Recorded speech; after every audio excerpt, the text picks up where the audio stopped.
God's word for today. आज के लिए परमेश्वर का वचन।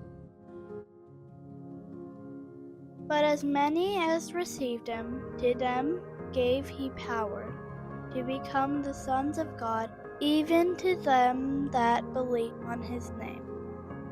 John 1:12.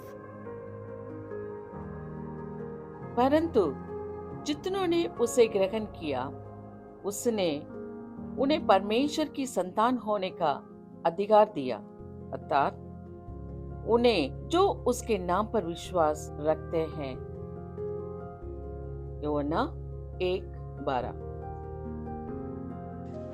తన్నెందరు అంగీకరించిరో వారందరికీ, అనగా తన నామమందు విశ్వాసముంచిన వారికి దేవుని పిల్లలగుటకు ఆయన అధికారం అనుగ్రహించి ఉన్నాడు.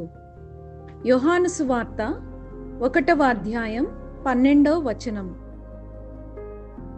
அவருடைய நாமத்தின் மேல் விசுவாசம் உள்ளவர்களாய் அவரை ஏற்றுக்கொண்டவர்கள் எத்தனை பேர்களோ அத்தனை பேர்களும் தேவனுடைய பிள்ளைகள் ஆகும்படி அவர்களுக்கு அதிகாரம் கொடுத்தார். யோவான் 1:12.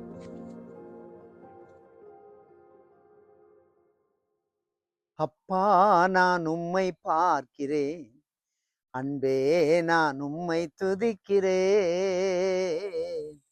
அப்பா, நான் உம்மை பார்க்கிறேன், அப்பாவும் நீரே, அம்மாவும் நீரே, அப்பாவும் நீரே, அம்மாவும் நீரே, நான் உந்தன் பிள்ளை அன்றோ,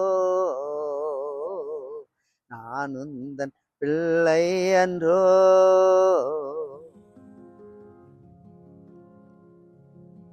இந்த நல்ல ஆண்டவரே, இந்த நல்ல கால வேலைக்காக உமக்கு ஸ்தோத்திரப்பா. இயேசு கிறிஸ்துவை விசுவாசிக்கவும் அவரை ஏற்றுக்கொள்ளவும் கிருபை பாராட்டின அதற்காக ஸ்தோத்திரம். இதுவரை யாரெல்லாம் ரட்சிக்கப்படலையோ அவர்கள் எல்லாம் ரட்சிப்புக்காக பிள்ளைகள் ஜெபிக்கவும் உபவாசிக்கவும் ஒரு ஜெப ஆவினாலும் நிரப்புவீராக ஜெபிக்கிறோம். அடைய ஜெபகட்டி நன்றி ராஜா. உமது பிள்ளைகளை ஆசீர்வதிங்கப்பா. இயேசுவின் நாமத்தை கேட்கிறோம் நல்ல பிதாவே, आमेन आमेन। प्रभु जी, सुबह के वक्त के लिए हम धन्यवाद देते राजा।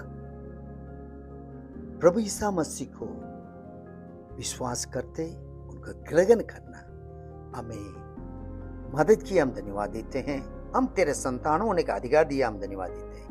हम प्रार्थना करते हैं प्रिय लोगों के घर में जितने लोग अभी तक उधार नहीं पाया, उधार पा नहीं पाए, प्रभु एक प्रार्थना का आत्मा तेरे लोगों को पर डेल दे, तेरे लोगों को तो आशीष दे। प्रार्थना सुन लिया, धन्यवाद राजा, यीशु के नाम, आमेन आमेन। God bless you all. Have a blessed day. Amen. Amen.